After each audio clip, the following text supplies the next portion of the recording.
అయినను ఏవేవి నాకు లాభకరములై యుండును వాటిని క్రీస్తు నిమిత్తము నష్టముగా ఎంచుకుంటుని అని పౌలు ఫిలిప్పి 3:7 ద్వారా చెప్పుచున్నాడు.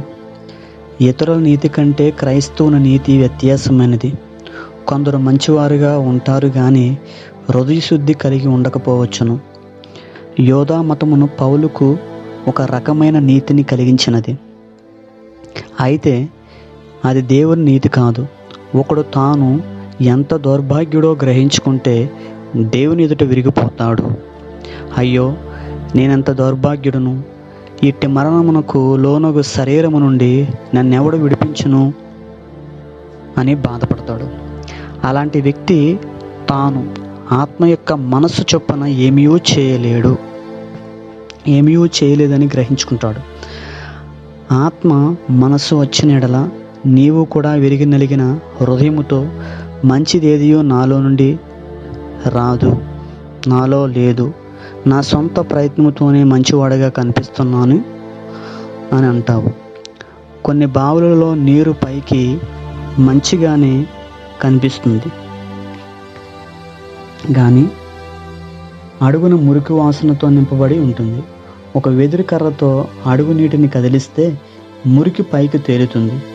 విరిగి నలిగిన వ్యక్తి నుండి శుద్ధీకరించే ఆత్మ వెలువడుతుంది. ప్రతిదినము దేవునికి మొర్రపెట్టుచున్నాను అని అంటాడు. ఎవరైనా నీవు దొంగవి అంటే, అవును నేను దొంగనే, నేను దొంగతనము చేయలేదు కానీ దొంగ స్వభావం నాలో ఉన్నది సహోదరుడా అని అంటాడు. పరిశుద్ధాత్మ వలననే నాలో ఆ స్వభావం ఉన్నది అని చూపబడినది. ఎవరు చెప్పనక్కర్లేదు. మన కొరకు ఇరగొట్టబడి చనిపోయిన యేసునందు విశ్వాసముంచాలి. అన్యులకు క్రీస్తు తెలియదు కనుక వారికి విరిగి నలిగిన హృదయం ఉంటే ఏమిటో తెలియదు. మీలో ఎంతమంది దేవుని ఎదుట వణుకుచున్నారు? నా యవన కాలంలో మోకాళ్ళ మీద బైబిల్ చదివేవాడను. నాతో మాట్లాడిన వచనాలు పట్టుకుని వాటిని నెరవేర్చమని ప్రార్థనలో అడిగేవాడిని. తిరిగి ఆ వచనాలనే వల్లుస్తూ, ప్రభువా, ఈ విధంగా జీవించడానికి సహాయము చేయము, నాకు హృదయశుద్ధి లేదు, దయచేసి నాకు సహాయము చేయము అని ప్రార్థించేవాడిని. బోధించినప్పుడు నా హృదయం ఎల్లప్పుడూ పరిశీలించుకునేవాడిని. తరగతి గదిలో, ఆట స్థలములో నా హృదయం మొరపెట్టేది. క్రీస్తు శిలువ ద్వారానే మనకు నీతి కలుగుతుంది. మన మంచితనము వలన మనము నీతిని పొందలేము. జీవితమంతా విరిగి నలిగిన హృదయాన్ని కలిగి ఉండాలి. అప్పుడు దేవుడు ప్రతి అడుగును సూచించి నడిచినట్లు మనకు సహాయపడును.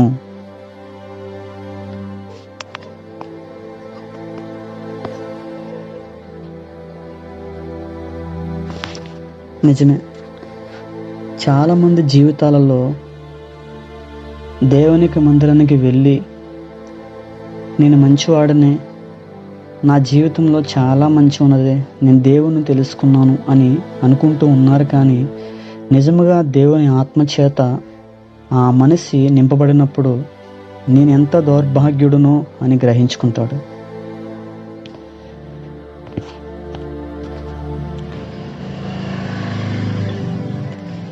నిజముగా నేటు ఈ దినాన అనేకులు గ్రహించలేనటువంటి విషయాలు ఏంటంటే,